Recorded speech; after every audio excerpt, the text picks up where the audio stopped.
गोस्वामी बाबा तुलसी द्वारा रचित श्री रामचरितमानस उत्तरकांड काकभुशुंडी गरुड़ संवाद।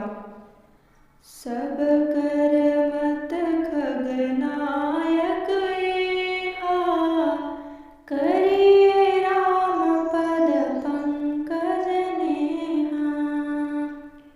श्रुति पुराण सब ग्रंथ कहानी, रघुपति भगति बिना सुख नाही।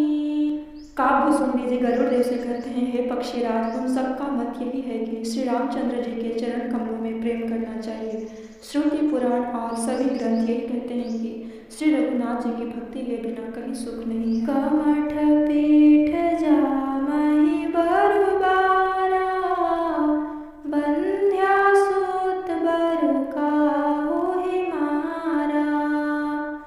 फूलहि नभ बर बहुविध फूला, जीवन लह सुख हरि प्रतिकूला। हे पक्षीराज, कछुए की पीठ पर भले ही बाल उग आवे, बांझ का पुत्र भले ही किसी को मार डाले, आकाश में भले ही अनेकों प्रकार के फूल खिल उठे, परंतु श्री हरि से विमुख होकर कोई भी जीव सुख प्राप्त नहीं कर सकता। तृषा जाई बरु मृग जल पाना, बरु जामहि सससी सब शाना। अंधकार बरु रवि न सावै, राम विमुख न जीव सुख पावै। हे खगराज, मृग तृष्णा के जल को पीने से भले ही प्यास बुझ जाए, खरगोश के सिर पर भले ही सिंह निकल आवे, अंधकार भले ही सूर्य का नाश कर दे, परंतु श्री राम से विमुख होकर कोई भी जीव सुख को प्राप्त नहीं कर सकता। हिमते अनल प्रगट बर होई, विमुख राम सुख पावन कोई।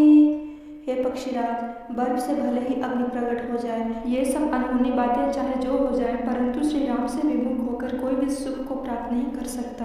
बारी मथे कृत होय बरु, सिकता ते बरु तेल, बिनु हरि भजन न भातरिए, यह सिद्धांत पेल। हे पक्षीराज, जल को मतने से भले ही घी उत्पन्न हो जाए और बालों को पेरने से भले ही तेल निकल आए, परंतु श्री हरि के भजन बिना संसार रूपी समुद्र से नहीं तरा जा सकता। यह सिद्धांत अटल है, अकाट्य है। मसक ही करई बिरंच प्रभु, अजनि मसकते हीन, अस विचार तज संशय, राम भजन प्रवीण।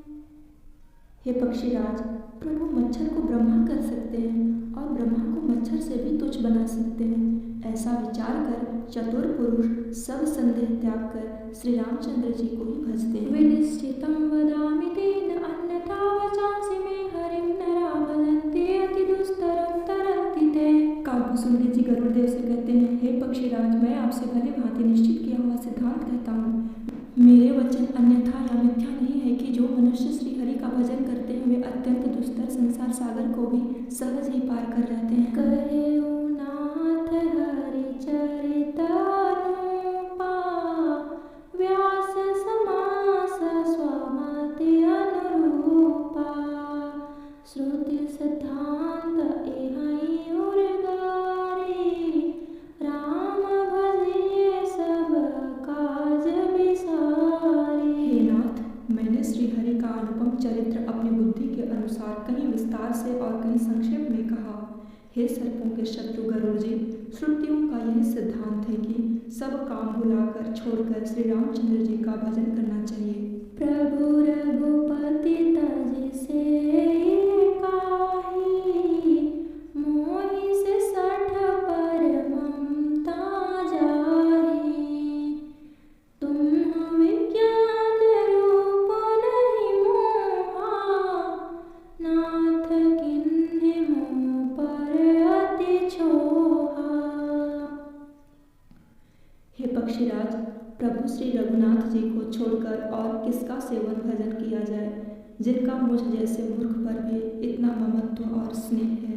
हे नाथ, आप विज्ञान रूप हैं, आपको कोई मोह नहीं है, आपने तो मुझ पर बड़ी कृपा की है। पूछी हूँ राम कथा अति पावनी, सुख सनकादि शंभु मन भावनी। संत संगति दुर्लभ संसारा, निमिष दंड भरे एकौ बारा। हे पक्षीराज, जो आपने मुझसे शुकदेव जी, सनकादि और शिव जी के मन को प्रिय लगने वाली अति पवित्र राम कथा पूछे, संसार में घड़ी भर का अथवा पल भर का एक बार का भी सत्संग दुर्लभ है। देखो गरुड़ निज हृदय विचारी, मैं रघुबीर भजन अधिकारी। सकुना धम सब भांति अपावन, प्रभु मोहि किन्ह विदित जग पावन। काव्यसुंदर जी कहते हैं, हे गरुड़ जी, अपने हृदय में विचार कर तो देखिए, क्या मैं भी श्री रामचंद्र जी के भजन का अधिकारी हूँ? पक्षियों में सबसे नीच और सब प्रकार से अपवित्र हूँ, परंतु ऐसा होने पर भी प्रभु ने मुझको सारे जगत को पवित्र करने वाला प्रसिद्ध कर दिया, यानी प्रभु ने मुझको जगत प्रसिद्ध पावन कर दिया। और आगे सुनिए मित्रों, काव्यसुंदर जी गरुड़ देव से क्या कहते हैं। आजु धन्य मैं धन्य अति, यद्यपि सब विधिहीन, निज जन जानी राम मोहि, संत समागम दिन। हे नाथ, यद्यपि मैं सब प्रकार से हीन हूँ, नीच हूँ, तो भी आज मैं धन्य हूँ, अत्यंत धन्य हूँ, जो श्री रामचंद्र जी ने मुझे अपना निज जन जानकर संत समागम दिया और आपसे मेरी भेंट कराई। प्रभु की जय हो। नाथ जथामति भाषहु, राख्यौ नहीं कछु गोई, चरित सिंधु रघुनायक, थाह कि पावई कोई। हे नाथ, मैंने अपनी बुद्धि के अनुसार राम कथा कही, कुछ भी मैंने आपसे नहीं छिपाया, फिर भी श्री रघुवीर के चरित्र समुद्र के समान हैं, क्या उनकी कोई थाह पा सकता है? नहीं, कोई नहीं पा सकता। बोलिए जय सिया राम। जय जय सिया राम।